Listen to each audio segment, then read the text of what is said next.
Ethan Cole had everything the world could offer: success, wealth, and power. As the CEO of a booming tech company, he was the man people respected but never truly knew. Behind the polished smile and tailored suits was someone who had forgotten what it meant to feel. Love, laughter, and connection were luxuries he didn't believe in anymore. Every blind date, every dinner invitation, every smile had become predictable, transactional, and empty. So when his best friend Liam insisted, "One last blind date, just 5 minutes, that's all," Ethan reluctantly agreed. 5 minutes to prove, once again, that love was overrated. That Friday evening, the city glowed like a dream, skyscrapers shimmering against a fading sunset. Ethan stepped out of his car, adjusting his cufflinks as he entered the rooftop cafe where the date was set. The place was alive with warm lights, quiet jazz, and the hum of conversations. He already planned his exit strategy. 5 minutes, and he'd be gone. Then he saw her. In the corner of the cafe, near the soft glow of hanging lanterns, sat a woman in a yellow floral dress. Her golden hair was tied in a loose bun, and her laughter, light, unguarded, and real, filled the air.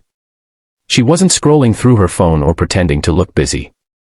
She was simply enjoying the moment, smiling at the waiter about something silly. For a second, Ethan forgot how to breathe.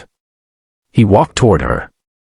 "Hi, I'm Ethan," he said, his voice smooth but distant. She looked up, her eyes bright with genuine warmth. "Hi. I'm Lily. You're exactly on time, impressive for a CEO." Her playful tone caught him off guard. He sat down, planning to keep things brief. "So, what do you do?" he asked politely. "I'm an illustrator," she said, her eyes sparkling. "I draw children's books, mostly about animals who dream too big." Ethan smiled faintly. "Dreaming big is good business." "Not everything has to be business," she replied softly. Her words lingered longer than he expected. She talked about her messy art studio, her love for rainy afternoons, her clumsy baking disasters. She spoke with such lightness that Ethan found himself listening, not out of politeness, but curiosity. She laughed often, and every time she did, something inside him softened. Minutes slipped by unnoticed. His phone buzzed, but for once, he ignored it. The 5-minute mark passed quietly, replaced by an hour of effortless conversation. When the waiter came with the dessert menu, Ethan surprised himself by saying, "Let's try something sweet." Lily ordered cotton candy ice cream, her favorite. "This tastes like childhood," she said, smiling as she offered him a spoon. "Try it." He did, reluctantly at first, then with quiet amusement. "You really find happiness in small things," he said. "Isn't that what life's made of?" she replied. They talked until the cafe lights dimmed. When they stepped outside, the cool breeze brushed past, carrying the scent of jasmine from a nearby stall. The night sky stretched endlessly above them, dotted with city stars. "You know," Lily said softly, "sometimes people meet exactly when they're supposed to, not earlier, not later." Ethan met her gaze. "You really believe that?" "I do," she said, smiling. "Otherwise, you'd have left after 5 minutes." He chuckled. "I almost did." "But you didn't," she teased. "Guess something made you stay." "Maybe your laugh," he said without thinking. They stood there in silence for a moment, both smiling, both knowing something had quietly changed. When she finally turned to leave, she looked over her shoulder and said, "So, Mr. CEO, will you call first, or should I schedule a meeting?"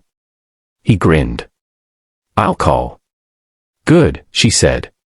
"Because I don't do second blind dates without ice cream." As she disappeared into the night, Ethan remained still, staring after her. The city lights blurred around him, but his heart beat differently now, slower, softer, alive. When he got home, he didn't open his laptop. Instead, he sat by the window, thinking about the way she laughed. It echoed in his mind like music he hadn't heard in years. The next morning, without overthinking, he sent a text. "Ethan, coffee today?" "Lily, only if there's cotton candy ice cream after." He smiled, genuinely this time. Something about her was rewriting his entire idea of love. For the first time in years, he wanted to know someone not for what they did, but for who they were. She was chaos to his order, color to his grayscale world. In the days that followed, their moments grew, quiet coffee shop talks, walks through street fairs, evenings filled with laughter that made him forget who he used to be. He started noticing the small things, the sound of rain, the comfort of shared silence, the beauty of imperfection. Lily once told him, "You can't control everything, Ethan. Sometimes you just have to let life surprise you." And she was right, because she herself was that surprise. That night, as he stood by his window watching the city lights, Ethan realized something profound. He had walked into that cafe planning to leave after 5 minutes, but those 5 minutes had changed everything. He had gone searching for closure and found a beginning instead. What he didn't know was that this was only the start, the first chapter of a love story that would make him question everything he thought he knew about happiness, success, and forever. And somewhere, in the distance, the memory of Lily's laughter reminded him that sometimes, the smallest moments can lead to the greatest changes.